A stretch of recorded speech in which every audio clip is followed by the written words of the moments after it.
আসসালামু আলাইকুম। আমার প্রিয় শিক্ষার্থীরা, তোমাদের সবাইকে জানাচ্ছি রাজবাড়ী সরকারি কলেজের অনলাইন ক্লাসের পক্ষ থেকে স্বাগত। আমার ছাত্রছাত্রীরা, আশা করছি আল্লাহর রহমতে তোমরা সবাই ভালো আছো। আর তোমরা জানো যে আমরা পড়ছিলাম আমাদের উদ্ভিদ বিজ্ঞানের অর্থাৎ জীববিজ্ঞান যে প্রথম পত্র, সেই জীববিজ্ঞান প্রথম পত্রের সপ্তম অধ্যায়। আর সপ্তম অধ্যায় শিরোনাম হচ্ছে নগ্নবীজি ও আবৃতবীজি উদ্ভিদ। এই যে নগ্নবীজি ও আবৃতবীজি উদ্ভিদ, এই শিরোনামের নগ্নবীজি উদ্ভিদ এই অংশটুকু আমাদের গত ক্লাসগুলোতে পড়ানো হয়ে গিয়েছিল। আজকে আমরা আবৃতবীজি উদ্ভিদটা শুরু করব। তো আমার শিক্ষার্থীরা, নিশ্চয়ই তোমাদের মনে আছে যে নগ্নবীজি উদ্ভিদটা আমরা পড়েছিলাম। সেই নগ্নবীজি উদ্ভিদের আবির্ভাব কোন সময় হয়েছিল? এটা হয়েছিল ডেভোনিয়ান যুগে। আর আজকে আমরা যেটা পড়ব ইনশাআল্লাহ, সেই আবৃতবীজি উদ্ভিদের আবির্ভাব হয়েছিল একটা বিশেষ যুগে, সেটা হচ্ছে ক্রিটেসিয়াস যুগ। হ্যাঁ, আমরা একটু দেখে নিব। এটা আবৃতবীজি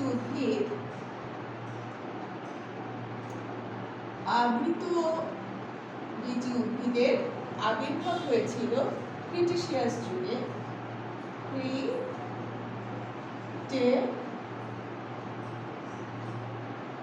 ক্রিটেসিয়াস যুগে।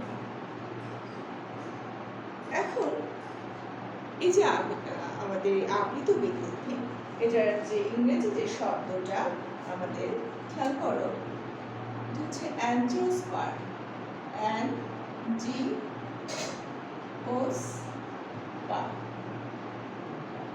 এই যে অ্যাঞ্জিওস্পার্মের এই অংশটুকু নেওয়া হয়েছে অ্যাঞ্জিওম শব্দের অর্থ হচ্ছে ভেসেল। ভেসেল মানে হলো আধার বা পাত্র। আর স্পার্ম শব্দটার অর্থ তুমি নিশ্চয়ই জানো। স্পার্মটা নেওয়া হচ্ছে স্পার্মোস থেকে।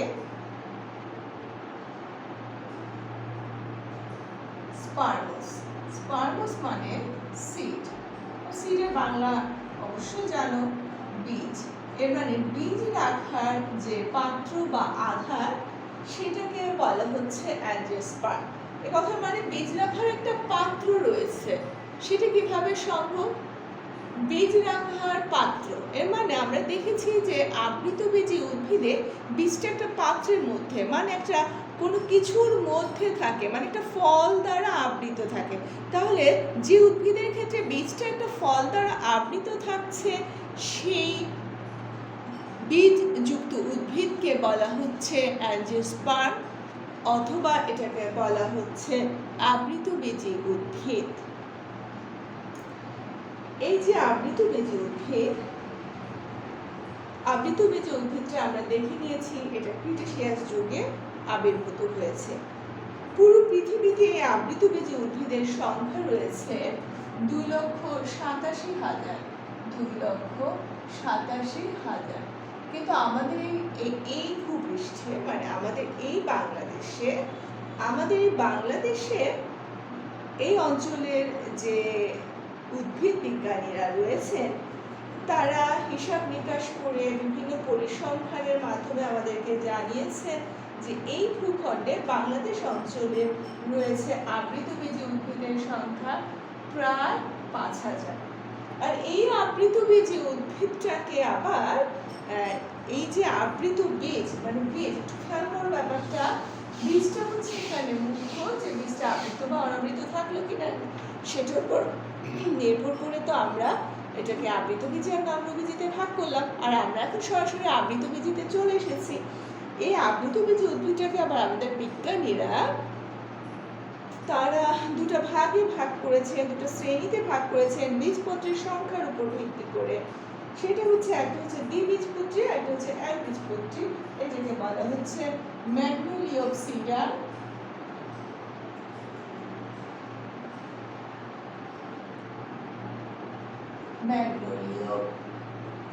সিডা, আর এটা হচ্ছে লিলিওপসিডা। অর্থাৎ একবীজপত্রী আর এটা হচ্ছে দ্বিবীজপত্রী। এত কিছু জানলাম, কিন্তু এই যে আবৃতবীজী উদ্ভিদের তো শুধু এটা ফলের ভিতরে থাকে এটাই তো আর সব বৈশিষ্ট্য না, এর মধ্যে আরো অনেক বৈশিষ্ট্য রয়েছে। চলো আমরা একটু জানার চেষ্টা করি। এই যে উদ্ভিদটা, যে উদ্ভিদের মধ্যে আমরা দেখলাম যে বীজটা ফলের ভেতরে থাকছে, এই উদ্ভিদগুলো কেমন হয়? আমরা দেখেছি যে উদ্ভিদগুলোকে আমরা রেণু উৎপত্তির স্থল হিসেবে দুটো ভাগে ভাগ করি, স্পোরোফাইটিক এবং গ্যামেটোফাইটিক। অর্থাৎ রেণু যে উদ্ভিদটাতে তৈরি হচ্ছে বা উদ্ভিদের যে অংশের রেণু তৈরি হচ্ছে সেটাকে আমরা বলছি রেনুফাইটিক। সরি, এটাকে আমরা রেনুফাইটিক বলি না, আমরা বলি এটাকে স্পোরোফাইটিক। রেনুর ইংরেজি শব্দ যেটা সেটা স্পোর, তো এটাকে বলা হচ্ছে স্পোরোফাইটিক। আর গ্যামেটস তৈরি হয় যে অংশটাতে সেটাকে বলা হয় গ্যামেটোফাইটিক। দেখো তোমার চারপাশে তুমি যদি তাকাও, খেয়াল করো, এখানে যে বড় বড় আম গাছ, যে আম গাছ রয়েছে, তো তুমি সবচেয়ে কাছে থেকে তুমি যদি খুব ভালো করে খেয়াল করো, তোমার পাশে যে লাউ কুমড়া গাছ বা জাম গাছ এগুলো, বা আমরা যদি জবা গাছ বলি এটাও বলতে পারি, খেয়াল করো জবা গাছের এই যে ফুলটা হচ্ছে, তো ফুলের মধ্যে তোমরা দেখবে যে রেণু, অর্থাৎ ফুলের যে পুংকেশর রেণু, ওটা খুব সহজেই দেখা যায়। তো এই যে রেণুটাকে আমরা স্পোর বলছি। তাহলে গাছের ফুলের রেণু তৈরি হচ্ছে, তাহলে এই গাছটাকে আমরা কি বলবো? যেহেতু গাছের রেণু তৈরি হচ্ছে অর্থাৎ গাছের স্পোর তৈরি হচ্ছে, তো আমরা আসলে এই গাছটাকে বলবো স্পোরোফাইটিক। তো এই জন্য এই আবৃতবীজী উদ্ভিদটাকে সামগ্রিকভাবে আমরা স্পোরোফাইটিক বলি। আর অন্যদিকে উদ্ভিদের যে অংশে গ্যামিট তৈরি হয় সেটাকে গ্যামেটোফাইটিক বলে। তাহলে গ্যামিট আমার এই যে বৃহৎ যে উদ্ভিদ, আমরা আম জাম বা আমি যে জবা বললাম, সেই ক্ষেত্রে গ্যামেটোফাইটিক কোন অংশটা? গ্যামেটোফাইটিক হচ্ছে যে রেণু থেকে কিন্তু গ্যামিট তথা শুক্রাণু তৈরি হচ্ছে, অর্থাৎ শুক্রাণুটাকে বা ডিম্বাণুটাকে আমরা গ্যামিট বলছি, আর এই রেণু থেকেই কিন্তু শুক্রাণু বা ডিম্বাণু তৈরি হচ্ছে। এখানে আমরা রেণুটাকে বলা হবে গ্যামেটোফাইটিক। তো রেণু আবার তৈরি হচ্ছে কোথায়? রেণু তৈরি হচ্ছে এই পুরো উদ্ভিদটার ফুলের মধ্যে। এখানে পুরো উদ্ভিদটা হচ্ছে স্পোরোফাইটিক, এবং এই উদ্ভিদের ফুলের যে অংশে আমার রেণুটা তৈরি হলো, অর্থাৎ রেণু থেকে পরবর্তীতে গ্যামেট, কাজে আমরা রেণুটাকে আমরা বলবো গ্যামেটোফাইটিক। তাহলে কোন অংশটা এখানে অনেক বেশি অংশ দখল করে রেখেছে বা বেশি জায়গা দখল করে রেখেছে বা বেশি গুরুত্বপূর্ণ? অবশ্যই এই ক্ষেত্রে আমরা দেখতে পাচ্ছি এখানে রেণুটা বেশি গুরুত্বপূর্ণ, আর এই কারণে এটাকে আমরা রেনুফাইটিক, আবারও রেনুফাইটিক বলছি। যাই হোক, তোমাদের মনে রাখার জন্য যেন তোমরা ভুলে না যাও, এটাকে স্পোরোফাইটিক বলছি। আচ্ছা, তো আমরা একটু বুঝে নিলাম যে আসলে স্পোরোফাইটিক কি, আর বুঝে নিলাম গ্যামেটোফাইটিক কি। তাহলে আমার মনে হয় না যে তোমাদের আর বুঝতে অসুবিধা হবে, যে আসলে তোমাকে কেউ যদি প্রশ্ন করে যে এই উদ্ভিদটা কি গ্যামেটোফাইটিক না স্পোরোফাইটিক, বিশ্বাস করি ইনশাআল্লাহ তুমি উত্তর করতে পারবে। এবার আসুন, এই উদ্ভিদের ক্ষেত্রে মানে আবৃতবীজী উদ্ভিদগুলোর ক্ষেত্রে এটার যে এই যে ডিম্বাণু তৈরি হচ্ছে যে অংশটাতে, ডিম্বাণু তৈরি হয় কোথায়? আমরা জানি গর্ভাশয়ের ভিতরে। আর এই গর্ভাশয়টা কিসের অংশ? গর্ভাশয়টা হচ্ছে একটা স্ত্রীস্তবক বা গাইনিসিয়ামের অংশ। এখন এই গাইনিসিয়ামের এক একটা অংশকে বলা হচ্ছে কার্পেল বা গর্ভকেশর। আমি যদি একটা গাইনিসিয়াম বা গর্ভকেশরের ছবি আঁকি, একটা গাইনিসিয়াম বা গর্ভকেশরের ছবি আঁকি, খেয়াল করো, এটা হচ্ছে একটা এটা হচ্ছে গাইনিসিয়াম আমরা বলতে পারি, মানে স্ত্রীস্তবক। আর এক একটা স্ত্রীস্তবককে আবার বলা হচ্ছে, এক একটা স্ত্রীস্তবককে বলা হচ্ছে গর্ভকেশর বা এটাকে বলা হচ্ছে কার্পেল। তো কাজে এখানে যে তুমি একটা দিয়েছি, এটাকে আমি গর্ভকেশর বা এটাকে কার্পেল বলা যায়। আর এই কার্পেলটাকে আবার তিনটা অংশে ভাগ করা হয়েছে। সেটা কি কি? খেয়াল করো, এই যে পেট মোটা একটা জায়গা দেখতে পাচ্ছ, এটা হচ্ছে ওভারি, ওভারি বা গর্ভাশয়। এটা হলো ওভারি বা গর্ভাশয়। দেন এই যে একটা লম্বা নলের মতো অংশ দেখা যাচ্ছে, এটা হচ্ছে গর্ভদণ্ড, এটা হলো গর্ভদণ্ড বা স্টাইল। দেন এই যে একটা মাথার উপরে একটা অংশ দেখতে পাচ্ছ, মাথার উপরে এই অংশটাকে বলা হচ্ছে গর্ভমুণ্ড, গর্ভমুণ্ড বা স্টিগমা, গর্ভমুণ্ড বা স্টিগমা। এইগুলো কিন্তু এর আগে আমরা যখন নগ্নবীজি উদ্ভিদ পড়েছিলাম আমরা কিন্তু এই অংশটা দেখিনি, কিন্তু এখানে এই ব্যাপারটা দেখা যাচ্ছে। এখন দেখো, এই যে আমরা দেখলাম এই ব্যাপারটা, নগ্নবীজি উদ্ভিদের ডিম্বকটা নিশ্চয় মনে আছে যে ওটা ছিল উন্মুক্ত, কোনো ফল দ্বারা বা কোনো কিছু দ্বারা আবৃত ছিল না। আর এই ক্ষেত্রে বীজটা এই ওভারের ভিতরে বা গর্ভাশয়ের, অর্থাৎ এই গর্ভাশয়ের ভিতরে একটা ডিম্বক তৈরি হয়, আর এই ডিম্বকটা বীজ দ্বারা পরিণত হয়। আর এই বীজের চারপাশে যেটা দেখতে পাচ্ছ এটা হলো গর্ভাশয় বা পরবর্তীতে নিষেকের পরে ফল উৎপন্ন হয়। এই যে আমি নিষেকের কথাটা বললাম, এখন নিষেকের জন্য প্রয়োজন শুক্রাণু আর ডিম্বাণু। আর আমি তোমাদেরকে বললাম যে ডিম্বক আর ডিম্বকের ভিতরে ডিম্বাণু তৈরি হয়, ডিম্বকের ভিতরে এই জায়গাটাতে ডিম্বাণু তৈরি হচ্ছে, সাধারণত এরকমই হয়। এছাড়া তো শুক্রাণু দরকার। এখন এই ক্ষেত্রে শুক্রাণুটা কিরকম হয়? মনে আছে যে নগ্নবীজি উদ্ভিদের ক্ষেত্রে শুক্রাণুটা ফ্লাজেলা যুক্ত ছিল, কিন্তু আমরা এখন আবৃতবীজি উদ্ভিদ পড়ছি। আর আবৃতবীজি উদ্ভিদের বেলায় আমাদের এই যে শুক্রাণুটা তৈরি হয় এই উদ্ভিদে, এই শুক্রাণুটা কিন্তু ফ্লাজেলাবিহীন। এই উদ্ভিদের ক্ষেত্রে শুক্রাণুটা ফ্লাজেলাবিহীন, এটা মাথায় রাখতে হবে যে শুক্রাণুটা ফ্লাজেলাবিহীন। তাহলে শুক্রাণুটা ফ্লাজেলাবিহীন, আমরা জানি ফ্লাজেলা চলাচলের কাজে ব্যবহৃত হয়, তাহলে এখানে ফ্লাজেলাটা কিভাবে, ফ্লাজেলাবিহীন শুক্রাণু কিভাবে গর্ভমুণ্ডে আসবে? ছোটবেলা থেকে তোমরা অনেকবার পরাগায়ন সম্পর্কে পড়েছ। এখানে পরাগায়ন আমাদের বাতাসের মাধ্যমে, পানির মাধ্যমে বা কোনো প্রাণীর মাধ্যমে বিভিন্নভাবে কিন্তু পরাগায়ন ঘটে থাকে। তো এইভাবে বিভিন্ন মাধ্যমে পরাগায়ন দ্বারা বাহিত হয়ে শুক্রাণু এই গর্ভমুণ্ডে স্থাপিত হয়। দেন এখানে এসে যখন পরাগ নালীটার মাধ্যমে কাছাকাছি এখানে আসতে থাকে, তখন ওই মুহূর্তে কিন্তু ওইখানে কি হয়, মাইটোসিস বিভাজনের মাধ্যমে শুক্রাণু তৈরি হয়। আচ্ছা, তাহলে আমরা দেখলাম শুক্রাণু তৈরি প্রসেস দেখলাম, ডিম্বাণু দেখলাম, এবং শুক্রাণু আর ডিম্বাণুর সংযুক্তির মাধ্যমে নিষেক হয়। এখন নিষেক একটা পুংগ্যামিট বা একটা শুক্রাণু যদি ডিম্বাণুর সাথে যুক্ত হয় সেটা গেল নিষেক।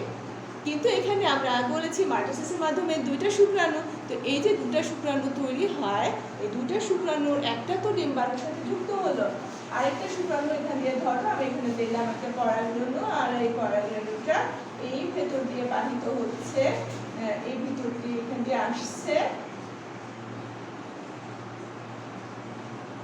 দেন এই যে এখান দিয়ে ডিম্বাণুর সাথে মিলিত হবে, একটা তো শুক্রাণুর সাথে মিলিত হলো, আরেকটা কি হবে, আরেকটা যদি এখানে এই সহকারী নিউক্লিয়াসের সাথে যুক্ত হয়, আর উপরে কিন্তু প্রতিপাদ নিউক্লিয়াস থাকে, এটা আমি জানি যে তোমরা এটা জানো। তো এখানে যদি এই সহকারী নিউক্লিয়াসের সাথে যদি যুক্ত হয় তাহলে কি হচ্ছে বলো, দুইটা শুক্রাণু দুবার মিলিত হচ্ছে, আর দুবার এই মিলনকে আমরা বলি নিষেক প্রক্রিয়া। যেহেতু এখানে দুবার নিষিক্ত হচ্ছে, এটাকে বলা হচ্ছে দ্বি-নিষেক প্রক্রিয়া। এই যে এই দ্বি-নিষেক প্রক্রিয়া, এই দ্বি-নিষেক প্রক্রিয়ার ফলে এখানের এই যে সহকারী নিউক্লিয়াসটা পরবর্তীতে দ্বি-নিষেকের ফলে রূপান্তরিত হয়ে শস্য বা এন্ডোস্পার্ম তৈরি করে। কি তৈরি করে? শস্য বা এন্ডোস্পার্ম। তো এই শস্য বা এন্ডোস্পার্ম এই আবৃতবীজি উদ্ভিদের বেলায় কখন তৈরি হলো? নিষেকের পরে তৈরি হলো। আর এক্ষেত্রে আমাদের এই যে এন্ডোস্পার্মটা বা শস্যটা খেয়াল করো, শুক্রাণুর একটা নিউক্লিয়াস, আর এই যে এখানে দুটো নিউক্লিয়াস ট্রিপ্লয়েড হয়ে যায়। কিন্তু যেহেতু আবৃতবীজি উদ্ভিদের বেলায় এন্ডোস্পার্ম গঠিত হচ্ছে বললাম নিষেকের পূর্বে, তো নিষেকের পূর্বে তো এটা ডিপ্লয়েড হওয়া তো সম্ভব না, ডিপ্লয়েড তো নাই। তো সেই ক্ষেত্রে এটা কি হবে? সেক্ষেত্রে নগ্নবীজি উদ্ভিদের বেলায় এন্ডোস্পার্ম বা শস্যটা হবে হ্যাপ্লয়েড। আর আবৃতবীজী উদ্ভিদের বেলায় এন্ডোস্পার্ম বা শস্যটা হচ্ছে ট্রিপ্লয়েড। ক্লিয়ার তো বাবারা? ওকে, এখন এবার আমাদের এই অংশটুকু ক্লিয়ার হয়েছে। আমরা যদি উদ্ভিদের ভেতরে ঢুকে পড়ি, আমরা জানি উদ্ভিদের যে গুরুত্বপূর্ণ যে টিস্যুটা খাদ্য, খনিজ লবণ, পানি এই প্রভৃতি অংশগুলো সরবরাহ করে থাকে, যে এই টিস্যুগুলো সেটাকে পরিবহন টিস্যু বলা হয়। আর পরিবহন টিস্যুতে আছে আমাদের জাইলেম এবং ফ্লোয়েম। আর জাইলেমে আমরা জানি xylem fibre, xylem parenchyma, trucking vessel. এখন দেখো এই যে ভেসেল আমরা দেখেছি আবৃতবীজী উদ্ভিদে এই ভেসেলটা রয়েছে, এটা আমরা জানি। কিন্তু এই যে সোজা বলে দিলাম যে আবৃতবীজী উদ্ভিদে ভেসেল রয়েছে, তার মধ্যে কিন্তু একটুখানি ব্যতিক্রম রয়েছে। অর্থাৎ সব আবৃতবীজী উদ্ভিদেই যে ভেসেল, সব আবৃতবীজী উদ্ভিদের জাইলেমে যে ভেসেল থাকে তা না, সামান্য একটু ব্যতিক্রম রয়েছে। সেটা কি? অর্থাৎ এই যে আবৃতবীজী উদ্ভিদকে আমাদের তাদের বৈশিষ্ট্যের উপর নির্ভর করে বিভিন্ন ভাগে ভাগ করা হয়েছে। তার মধ্যে কয়েকটা ফ্যামিলি রয়েছে। উইন্টারেসি,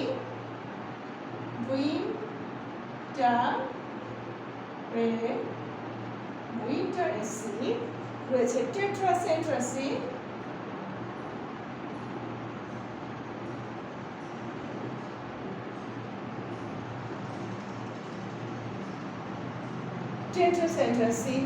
এবং ট্রোপোডেন্ড্রাসি,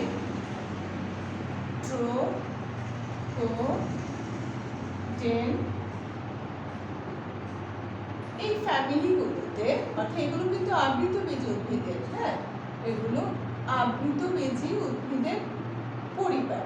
এই পরিবারগুলোতে জাইলেমে কোনো ভেসেল থাকে না।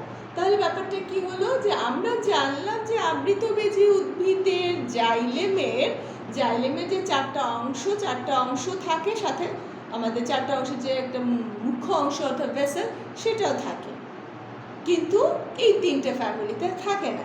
আবার ওদিকে নগ্নবীজী উদ্ভিদের ক্ষেত্রে কি হয়, সাধারণভাবে নগ্নবীজী উদ্ভিদে জাইলেমে কোনো ভেসেল থাকে না, কিন্তু ওখানে একটু ব্যতিক্রম আছে। সেটা কি? সেটা হচ্ছে ওখানে যে নিটোফাইটা একটা বিভাগ আমরা দেখেছি, নগ্নবীজী উদ্ভিদকে চারটা বিভাগে ভাগ করা হয়েছিল। তার মধ্যে একটা গুরুত্বপূর্ণ বিভাগ ছিল নিটোফাইটা। এই নিটোফাইটার অন্তর্গত যে নিটাম নামক উদ্ভিদটা রয়েছে, এই নিটাম উদ্ভিদের জাইলেমে কিন্তু ভেসেল রয়েছে। আবার আসো আবৃতবীজী উদ্ভিদের ফ্লোয়েমে, যে ফ্লোয়েম ফাইবার রয়েছে, ফ্লোয়েম প্যারেনকাইমা, সিভ নূল, সঙ্গী কোষ, চারটি উপাদানই থাকে।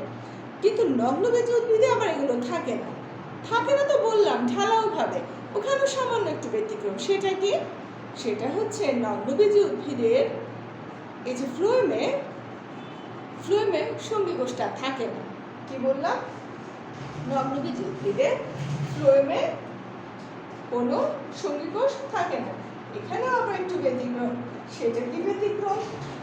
সেটা হচ্ছে আমাদের নিটাম। তা এই গেল হচ্ছে, দেখো আমি তোমাদেরকে আবৃতবীজী উদ্ভিদের বৈশিষ্ট্যটা বলছি, সাথে সাথে কিন্তু নগ্নবীজীর সাথে আবৃতবীজীর কি পার্থক্য বা মৌলিক কি পার্থক্য সেটাও করার চেষ্টা করছি। আরেকটা আসো, আমরা যখন নগ্নবীজী উদ্ভিদ পড়েছিলাম, নগ্নবীজী উদ্ভিদের রিপ্রোডাকশন পড়ছিলাম, সেক্সুয়াল রিপ্রোডাকশন, সেখানে দেখেছিলাম যে ডিম্বাণু তৈরির সময় ডিম্বাণুটা যে অংশের মধ্যে তৈরি হয়েছিল বা যে পাত্রের মধ্যে তৈরি হয়েছিল সেটাকে বলা হয়েছিল আর্কিগোনিয়াম। মানে আর্কিগোনিয়াম নামক একটা গঠনের মধ্যে ডিম্বাণুটা উৎপন্ন বা তৈরি হয়েছিল। এই ক্ষেত্রে অর্থাৎ এই আবৃতবীজী উদ্ভিদের মধ্যে কোনো আর্কিগোনিয়াম তৈরি হয় না,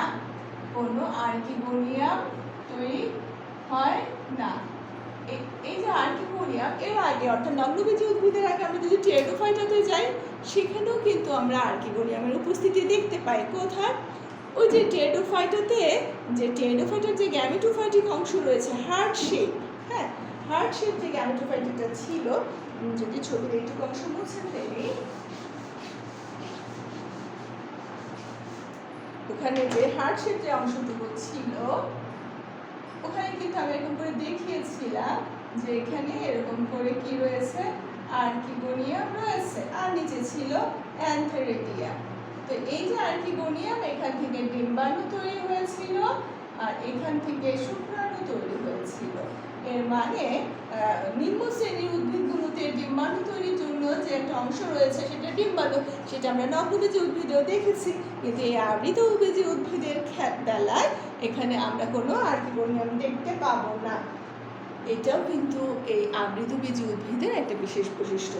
তাহলে আমরা যদি এখন একটু রিভাইজ করি আমাদের এতক্ষণ যা আমরা দেখলাম বা যা শুনলাম, যে আবৃতবীজী উদ্ভিদের গুলো সাধারণত মানে আবৃতবীজী উদ্ভিদগুলো হয়ে থাকে স্পোরোফাইটিক, এবং এদের কি রয়েছে, এদের যদি এদের দিনেশের ঘটে তবে সাধারণত দিনেশের ঘটে, এবং এই দিনেশের ফলে এদের যে এন্ডোস্পার্ম তৈরি হয় সেটা ট্রিপ্লয়েড হয়, যেটা নগ্নবীজী উদ্ভিদের বেলায় এন্ডোস্পার্মটা হ্যাপ্লয়েড হয়, এবং সেটা ঘটে হচ্ছে নিষেকের পূর্বে। এখানে আমরা জাইলেম আর ফ্লোয়েম নিয়ে একটা কথা দেখেছি, যে জাইলেমের বেলায় এখানে আমাদের ভেসেল থাকে না, সাধারণত 3টা ব্যতিক্রম ছিল। আর নগ্নবীজী বেলায় কি ছিল না, জাইলেমে কোনো আমাদের ভেসেল ছিল না, প্লাস ফ্লোয়েমে কোনো সঙ্গী কোষ ছিল না। এটা নগ্নবীজী উদ্ভিদের বিশেষ বৈশিষ্ট্য। এখানে নগ্নবীজ আর আবৃতবীজী উদ্ভিদের বেলায় আবৃতবীজী উদ্ভিদের ক্ষেত্রে কোনো আর্কিগোনিয়াম থাকবে না। এগুলোর বিশেষ বৈশিষ্ট্য। এছাড়া আমরা আবৃতবীজী উদ্ভিদে দেখেছি শুক্রাণুগুলো ফ্ল্যাজেলাবিহীন পরাগায়নের মাধ্যমে পরাগরেণুগুলো ডিম্বকের যে মাথা, তার গর্ভমুণ্ডে স্থানান্তরিত হয়। তো এইভাবে করে আমরা পার্থক্যগুলোর দিকে খেয়াল রেখে যদি প্রশ্নটা পড়ি, আমরা খুব ভালোভাবে পড়াটা বুঝে নিতে পারবো। আমার প্রিয় শিক্ষার্থীরা, আজকে এটুকু পর্যন্ত। আল্লাহ হাফেজ। তোমরা খুব ভালো থাকবে, আল্লাহর উপর বিশ্বাস রাখবে, এবং নিজেদের যত্নের পাশাপাশি আশেপাশের মানুষও যেন ভালো থাকতে পারে সেভাবে তোমরা সচেতন হবে এবং সবাইকে পরামর্শ দিবে। আল্লাহ হাফেজ। আসসালামু আলাইকুম।